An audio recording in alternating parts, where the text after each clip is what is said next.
Okay, exponents గురించి ఒక 2-3 points మీకు చెప్తాను, అది అర్థం చేసుకోండి.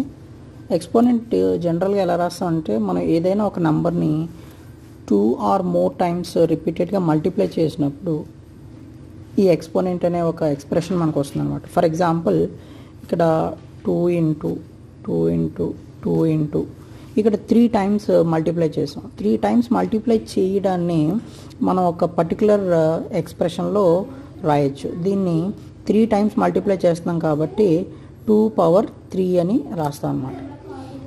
సో అలానే ఏదైనా నెంబర్, ఫర్ ఎగ్జాంపుల్ ఏదైనా ఒక 3 ఉందనుకోండి, 3 ఇంటూ 3 ఇంటూ 3. సో ఈ 3ని ఎలా రాయొచ్చు ఎక్స్పోనెన్షియల్ ఫామ్లో? 3^3 అని రాస్తాం, ఎందుకంటే 3ని 3 టైమ్స్ మల్టిప్లై చేస్తున్నాం. సో ఇలాంటి ఎక్స్ప్రెషన్స్ని ఏమంటాం అంటే ఎక్స్పోనెంట్స్ అంటాం అనమాట. ఎక్స్పోనెంట్స్ అంటాం. ఈ ఎక్స్పోనెంట్స్లో ఇక్కడ ఏదైతే ఈ డౌన్లో ఉన్నాయో వీటిని బేస్ అంటాం అనమాట. బేస్ ఏదైతే ఈ పైన ఉన్నాయో వాటిని ఎక్స్పోనెంట్స్ అంటాం. ఎక్స్పోనెంట్స్. సో ఎక్స్పోనెంట్ గురించి అర్థమైంది కదా. ఏదైనా ఒక నంబర్ని మనం ఎన్ని టైమ్స్ మల్టిప్లై చేస్తాము. సో 4ని 5 టైమ్స్ మల్టిప్లై చేసాం కాబట్టి 4^5 అని రాయొచ్చు. సో ఈ విధంగా మనం ఎక్స్పోనెంట్స్ని ఎక్స్ప్రెస్ చేస్తాం. సో ఈ ఎక్స్పోనెంట్స్తో మనం అడిషన్స్, మల్టిప్లికేషన్స్ ఇలాంటివి కూడా మనం చేయొచ్చు అనమాట. సో అవి ఎలా చేద్దాం చూద్దాం. అడిషన్ కానీ మల్టిప్లికేషన్ కానీ, so same kind of exponents ఇచ్చినప్పుడు, ఫర్ ఎగ్జాంపుల్ ఇక్కడ చూడండి 2^3 ఉంది ఇంటూ 2^4 ఉంది. ఇక్కడ చూస్తే 2^3 ఇంటూ 2^4 బేసెస్ రెండు ఈక్వల్గా ఉన్నాయి. ఈ బేస్ రెండు ఈక్వల్గా ఉన్నాయి. ఇలాంటప్పుడు దీన్ని సింపుల్గా మనం 2^3 + 4 అని రాస్తాం అన్నమాట. ఈ పవర్స్ని యాడ్ చేస్తాం. బేస్ని యాజ్ ఇట్ ఈస్గా రాసి పవర్స్ని యాడ్ చేసినప్పుడు 2^7 అనేది వస్తుంది అనమాట. సో దీన్ని ఒక లా కింద కూడా మనకి లాస్ ఇచ్చారు అక్కడ. ఆ లాస్ ఏంటంటే, ఫర్ ఎగ్జాంపుల్ చూడండి, a^m into a^n. So that is a^m + n అయింది. సో ఇక్కడ ఏం చేస్తున్నాం, a^m a^n అనేది ఉన్నప్పుడు a^m + n ఈ పవర్స్ని యాడ్ చేస్తున్నామని దీని అర్థం అనమాట. సో అలానే ఏదైనా డివిజన్లో ఉంటే ఏం చేయాలి? డివిజన్లో ఫర్ ఎగ్జాంపుల్ 2^4/2^3 ఇక్కడ డివిజన్ ఉంది. బేసెస్ రెండు ఈక్వల్ ఉన్నాయి. ఇలాంటప్పుడు 2^4 - 3 దట్ ఈక్వల్ టు 2^1. సో ఇక్కడ ఏం చేస్తాం, పవర్స్ని సబ్ట్రాక్ట్ చేస్తాం అన్నమాట. సో ఈ విధంగా మనం ఈ మల్టిప్లికేషన్ కానీ ఇలాంటివి చేయొచ్చు. ఇంకొక ఎగ్జాంపుల్ ఉంది ఒకటి, ఫర్ ఎగ్జాంపుల్ 4^2^3 అని ఉంది. ఇక్కడ ఏం చేస్తామంటే ఈ పవర్స్ రెండింటిని కూడా మల్టిప్లై చేయాలి.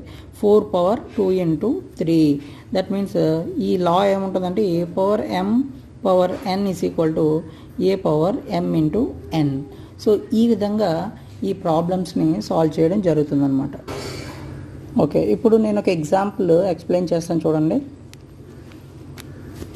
Simplify 2/5 whole power -3 into 25/4 whole power -2. ఇది గివెన్ క్వశ్చన్. సో దీన్ని ఎలా సింప్లిఫై చేయాలంటే, ఫస్ట్ ఇక్కడ చూడండి, ఈ 2/5 whole power -3 ఇక్కడ ఈ 2, 5 అనేది మనం ఎటువంటి సింప్లిఫికేషన్ చేయలేము. దాన్ని యాజ్ ఇట్ ఈస్గా రాసినట్లయితే 2/5 whole power -3. ఇక్కడ చూడండి, ఈ 25ని మనం 5² అని రాయొచ్చు, 4ని 2² అని రాయొచ్చు. ఓకేనా? ఇప్పుడు ఇక్కడ మళ్ళీ చూడండి, ఈ 2/5 whole power -3 ఇక్కడ we are not doing any simplification, but here you say this we can write 5/2 whole power 2 whole power -2 ఇలా రాసుకోవచ్చు కదా. సో దీని తర్వాత చూడండి, 2/5 whole power -3 there is no change in the first term. ఇక సెకండ్ చూడండి, ఇది a^m whole power n. ఈ a^m whole power n అనేది ఉంది కాబట్టి 5/2 whole power ఈ 2 × -2ని మల్టిప్లై చేయాలి.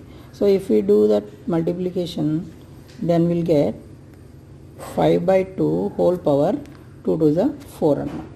చూడండి, బట్ ఇయర్ యూ సీ ఈ బేసెస్ అనేవి ఈక్వల్గా లేవు. బేసెస్ ఈక్వల్గా అవ్వాలంటే ఏం చేయొచ్చు, ఇక 2/5 whole power -3 into 2/5 whole power 4. ఇక్కడ మనకు ఒక ఐడెంటిటీ ఉంది అది.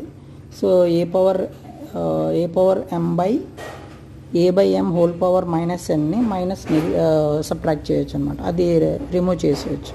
సో ఇప్పుడు 2/5 2/5 ఈక్వల్గా ఉన్నాయి కాబట్టి దీన్ని 2/5 హోల్ పవర్ -3 + 4 ఈ బేసెస్ ఈక్వల్ అయినప్పుడు పవర్స్ని యాడ్ చేయొచ్చు. ఇప్పుడు దీన్ని I can write 2/5 whole power 1. So that equal to 2/5.